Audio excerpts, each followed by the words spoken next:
ನನ್ನ ಪ್ರೀತಿಯ ವೀಕ್ಷಕರಿಗೆಲ್ಲರಿಗೂ happy life with joint pain ಚಾನಲ್ಗೆ ಸ್ವಾಗತ ಸುಸ್ವಾಗತ. ನಾನು ಆರೋಗ್ಯಕರ ಪತ್ರೊಡೆ ಮಾಡಿ ತೋರಿಸ್ತೀನಿ. ತುಂಬ ಸುಲಭ ವಿಧಾನದಲ್ಲಿ ತೋರಿಸಿಕೊಡುತ್ತೀನಿ. ತುಂಬ ರುಚಿಯಾಗಿರುತ್ತೆ. ಈ ಲೋಟದಲ್ಲಿ ನಾನು 2 ಲೋಟ ಅಕ್ಕಿ, 2 ಮುಷ್ಟಿಯಷ್ಟು ಉದ್ದಿನಬೇಳೆ, ಸ್ವಲ್ಪ ಮೆಂತ್ಯಕಾಳು, ಈ ಮೂರನ್ನು ಒಟ್ಟಿಗೆ ತೊಳೆದು ನೆನೆಸಿ ಇಟ್ಕೊಂಡಿದ್ದೀನಿ. ಸುಮಾರು 3 ಗಂಟೆ ನೆನೆಯಲಿ.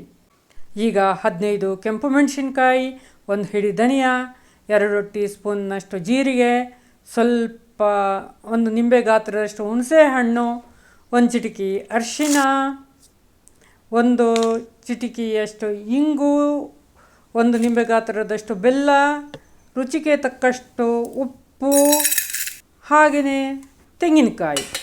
ಇಷ್ಟನ್ನು ಸೇರಿಸಿ ಮಿಕ್ಸಿ ಜಾರಿಗೆ ಹಾಕಿ ಪೌಡ್ರು ಮಾಡಿಕೊಂಡು ರುಬ್ಕೊಳ್ಳೋಣ. ಚೆನ್ನಾಗಿ ನೈಸಾಗಿ ರುಬ್ಕೊಳ್ಳೋಣ.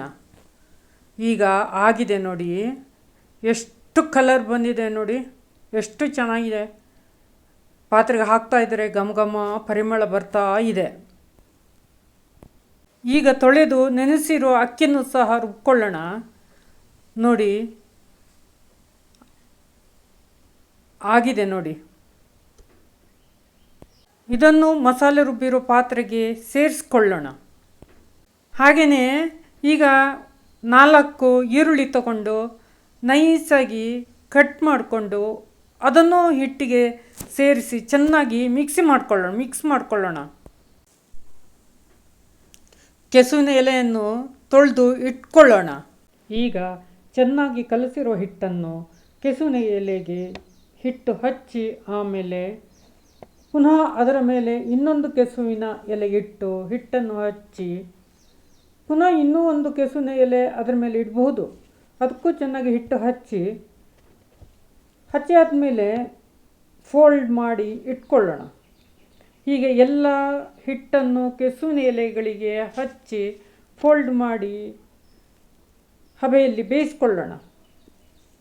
ಹಿಟ್ಟು ಹಚ್ಚಿದ ಎಲೆಗಳು ಜಾಸ್ತಿ ಉದ್ದ ಇದ್ದು ಇಡ್ಲಿ ಪಾತ್ರೆಯಲ್ಲಿ ಬೇಯಿಸೋಕ್ಕೆ ಕಷ್ಟ ಆದರೆ ಹಿಟ್ಟು ಹಚ್ಚಿದ ಮೇಲೆ ಚಾಕುವಿನಲ್ಲಿ ಕಟ್ ಮಾಡಿಕೊಂಡು ಇಡ್ಲಿ ಪಾತ್ರೆಯಲ್ಲಿ ಬೇಯಿಸ್ಕೊಳ್ಳೋಣ. ನಾನು ಈ ದಿನ ಇಡ್ಲಿ ಪಾತ್ರೆಯಲ್ಲಿ ಕಟ್ ಮಾಡಿ ಬೇಯಿಸಿದ್ದೇನೆ.